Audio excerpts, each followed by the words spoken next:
Halloween's this week. Actually, when this video releases, it will be tomorrow. Okay. And every year, some of the same questions pop up. Especially, I think a lot of Christian families, the big question is, should we participate in Halloween? Because obviously we know that Are there Reese's Cups involved?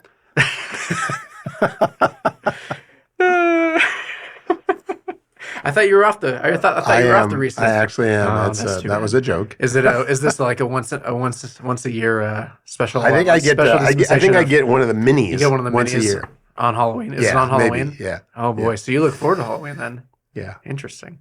Well, the big question for families is: should we participate? Should we let our kids dress up and trick or treat? Obviously, there's a lot of darkness that surrounds Halloween, right? Yep. And what you do see is families land in different spots. There's kind of a spectrum, and Christians who I think are being thoughtful land in different areas. Sure. Yeah. So I'm not necessarily asking. We've talked in a previous video just generally about should you participate in Halloween. Right. I would love for you to maybe talk a little bit about using Halloween as an example, how Christians should use their conscience, how we inform our conscience, and then maybe you can do a little bit of application for Halloween, because I know that many people will not have seen those previous videos, and they would love your insight on it. So take it away. Yeah, you weren't even in that video. It was the day that you were gone, and we had. Yeah, I wasn't born yet. Paul. Paul did it for you. Yeah, which is why I couldn't remember doing it. Yeah, I don't think we've done this before. So, just a very, very brief thing. With reference to Halloween, originally, before the Christian church existed, the Druids in Scotland, Ireland, Northern England, somewhere in the British Isles. Yeah, the Druids, the Celtic people, religiously called Druids, had a celebration called Samhain, which is not spelled Samhain. It's spelled really weird. But because they're Welsh, they're Welsh. Celtic, they don't spell anything. It's just crazy really, language. Yeah, you can't even see it phonetically. I'm hooked on Pahonics, and I couldn't figure it out. Yeah. So anyway, I like Pocahontas too. Yeah. Anyway, it was on October 31st, November 1, November 2, and it was a celebration of the end of the harvest. It was observing the death of the crops that, if you didn't harvest them, they were starting to die. They would sacrifice cattle that they didn't think would survive the winter. And instead of just letting them waste away while they're fattened, they would slaughter them and then smoke them and preserve them so that they could benefit from them throughout the winter. Sure. So there was sacrifices made, people died, and so on. So it wasn't just that they were slaughtering animals; they were sacrificing animals, right? And that was part of their that was part of their thing. Yeah. But they also believed on the 31st and one of the reasons they did it on the 31st, first and second, was they thought on the 31st that the veil between the living and the dead was the thinnest of the year.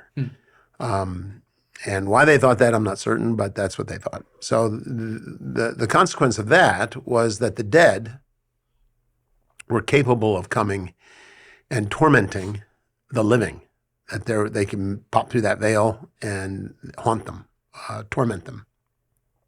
And as a result, along with a sacrifice to appease the dead, they would also, some of them would wear disguises in order to avoid the retribution by people that they had offended who had died and were going to come back and exact revenge. So they would wear disguises, masks, and other things. They would leave food or treats out front of their door in order that when the spirit would come with malicious intent, they would be appeased by the food. And so there was that sense of dread of the dead people wreaking havoc upon the living people. And so they also would light bonfires in their fields to protect their livestock, right? From that would scare off the spirits from killing their animals. So there was a very superstitious thing, very difficult time. Obviously, it was a time of great fear and dread. There was a just an observation that the days became shorter and darkness prevailed more and more. In fact, this Sunday we have daylight savings time, changing our clocks back and so on. Because things change and, the daylight is brief and the darkness is long. And so they're observing all of that, right? And they're very superstitious, there's not reality to it, but they were very superstitious. Well, then when Christianity started to arrive in these Celtic areas, somewhere in the 3rd century, 4th century, through the extension of Christianity through the Roman Empire and whatnot, this caused a problem for many of the Christians, and so they identified November 1st as All Saints' Day, right? So it became like a memorial day for dead people who died that they would memorialize, and they would pray to the saints. They would purchase indulgences. They would do rituals and other things in order to demonstrate their piety and their sincerity and the desire to honor. It's kind of like a Christian Memorial Day in the Catholic Church that was instituted. And unfortunately, that was done by a man named Pope Gregory III that was wanting to memorialize. No relation, I'm assuming. Of which I am aware. Okay. And that was in the 4th century that he did that, extended that sometime after the emperor, converted, and Constantine declared Christianity the official religion of the Roman Empire, right? Yeah. So All Saints' Day became a rival to Samhain. So the Samhain, it was pagans. All Saints' Day was for the Christians, right? So he Christianized that holiday. And then about 835 A.D., Pope Gregory IV. So Pope Gregory III created All Saints' Day in the regions there. But then Pope Gregory IV in 835 A.D., through Charlemagne's son, Emperor Louis the Pious, right? He made All Saints' Day empire-wide. So it wasn't just for the region, it was everywhere, All Saints' Day, right? So that's 835. Now come around the 1500s and all of the abuses that existed with the indulgences and the rituals and all the different things that were being prayers to the saints and so on and so forth. Martin Luther chose October 31st, right? Which was the holiday, Samhain holiday, and it was the eve of All Saints' Day. Hallowed Eve was its original name. He chose that day on which he nailed the 95 Theses onto the wall at Wittenberg Castle to protest the aberrances and abuses of the Roman Catholic Church. And he chose that day primarily because of the highlighting of indulgences and prayers to the saints and rituals and all those kinds of things that were going on that he saw as grossly abusive of the scriptural principles of intercession with saints and everything. So All Saints' Day, where everybody would be praying for the saints, to the saints, Martin Luther decided that on the eve of that day, he would post the 95 Theses. Now that became now Reformation Day, right? So October 31 is for the Christian called Reformation Day. Right.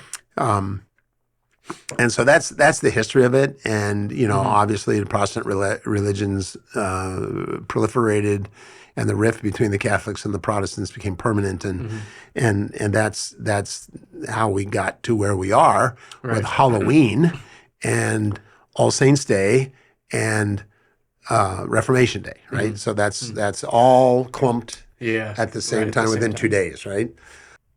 It wasn't a big deal. I mean, when I was a kid, we all trick-or-treated.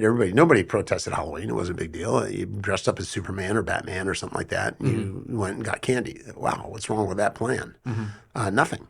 So I trick-or-treated every year. I went out, and I'm not demon-possessed or anything. Yeah. So I made it through. As far as we can tell. Yeah, as far as you can tell.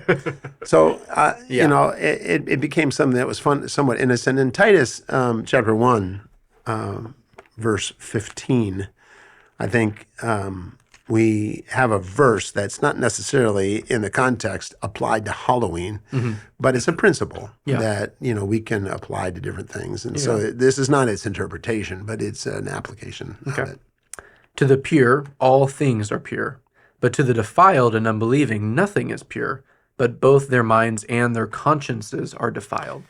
So that means that a Christian can do something, the same thing that an unbeliever can do. To the Christian, it can be pure. To an unbeliever, it's not pure. It's defiling and so on and so forth. And like Halloween would be an example. Christians can go trick-or-treating, dress up, do whatever, and they're not in sin. They're not violating anything.